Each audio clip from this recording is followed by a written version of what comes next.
Today I'm going to talk about similarities in space.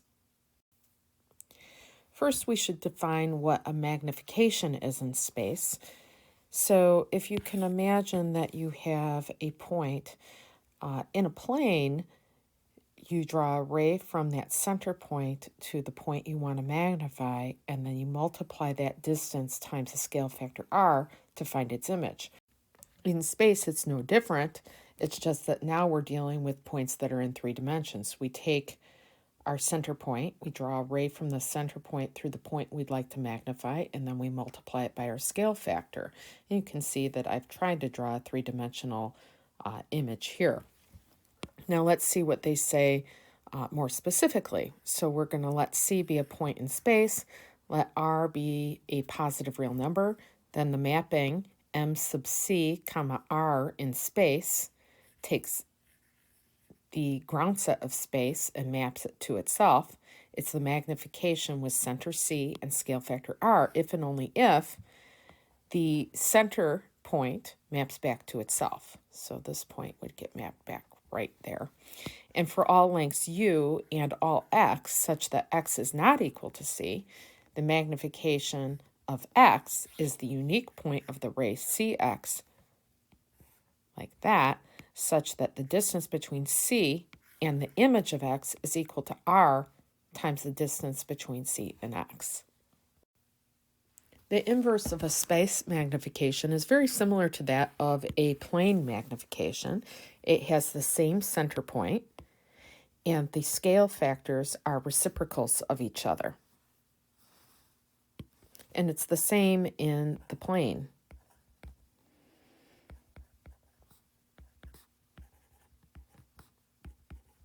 It's just that now we're dealing with a magnification that's occurring in 3 dimensions. M5 says that if I'm looking at a magnification that is not the identity mapping, then the only fixed point of that magnification is the center point, C.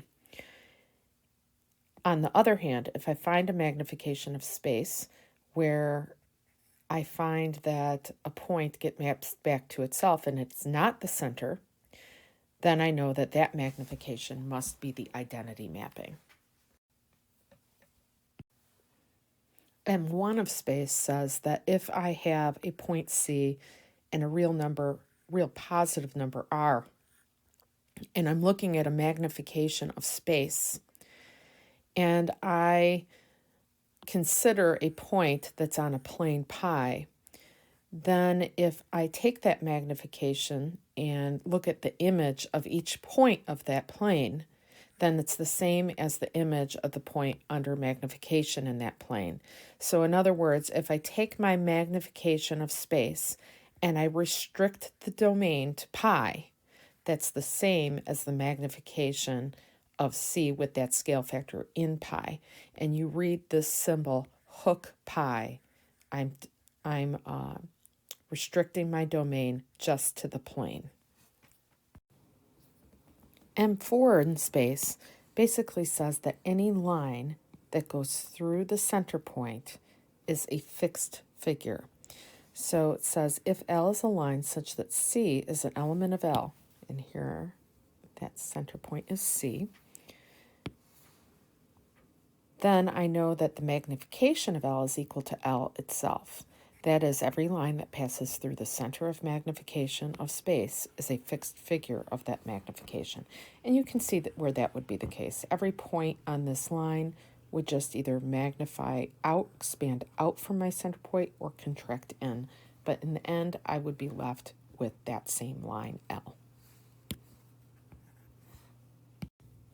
M0 of space says that if you have a center point C and a positive real number R, then we're going to let M be the space magnification.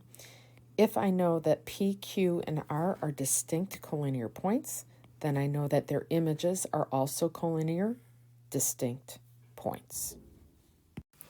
M2 of space says that if I have a line and I magnify that line in space, I will end up with another line that is parallel to the pre-image. So my image is parallel to the pre-image.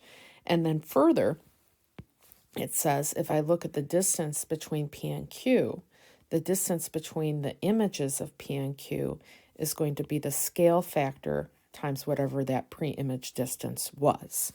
So we're going to let C be a point, we're going to let R be a positive real number, and U be a length. We're going to let P and Q be distinct points, and let the magnification sub C comma R in space of P be P prime, and the image of Q will be Q prime, just like I've drawn here.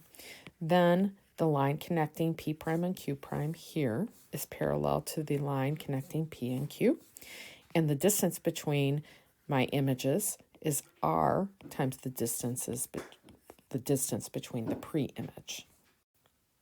Just like magnifications of the plane, magnifications of space preserve ratios of distances. This property says that if I take a plane in space and I magnify it, its image is parallel to its pre-image. So if pi is a plane and r is a positive real number and c is a point, then I magnify it from my center point C with scale factor r. The image is a plane sigma such that sigma is parallel to pi. Now I want you to imagine a translation of space. It works just like it does in the plane.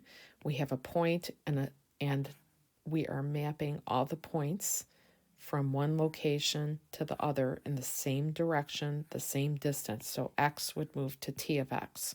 If I drew another point here, say y, it would move the same direction and the same distance.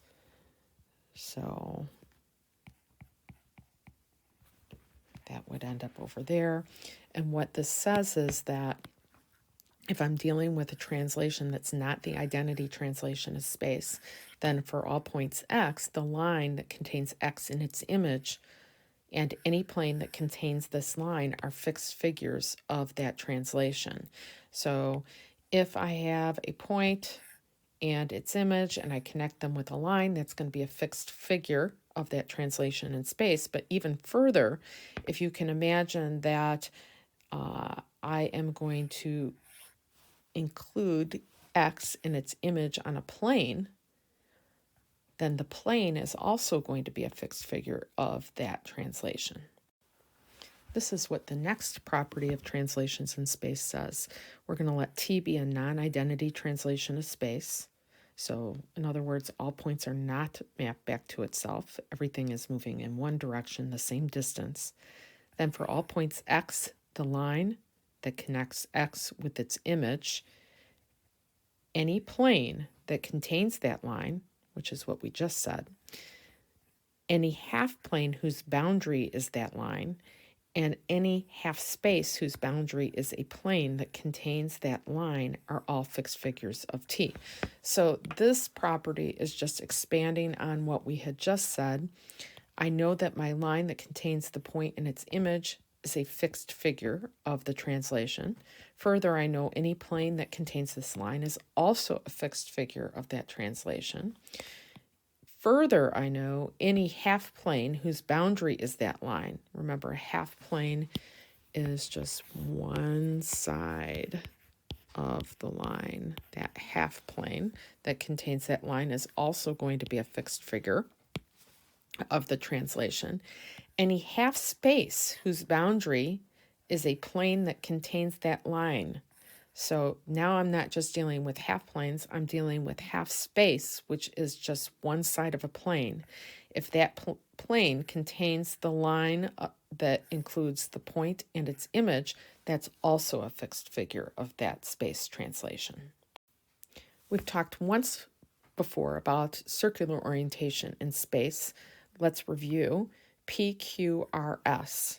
So S is where I'm looking at this orientation from. So if I'm standing at S and I look at P, Q, and R, the person that's standing at S and looking down is seeing P, Q, and R is moving counterclockwise, which would be a positive circular orientation.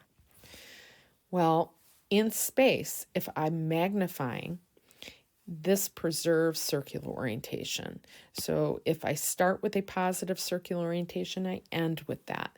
So looking from point S, P, Q, and R has a positive counterclockwise circular orientation. And if I look at the image, P prime, Q prime, R prime from S prime, that also has a positive circular orientation. Circular orientation is preserved. Space similitudes. Well, as you can probably imagine, a space similitude is the composition of isometries and also magnifications in space, just like it would be of the plane, except now I'm dealing with 3 dimensions. A space similitude is a mapping that is the composite of a finite number of magnifications of space and space isometries.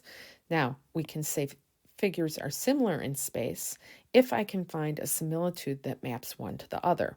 So we say that the figure F is similar to G if and only if there is some space similitude F such that the image of F is G. Next, I'd like you to work on the homework that I've posted online, exercises 273 through 278 and exercise 283. Have a nice day.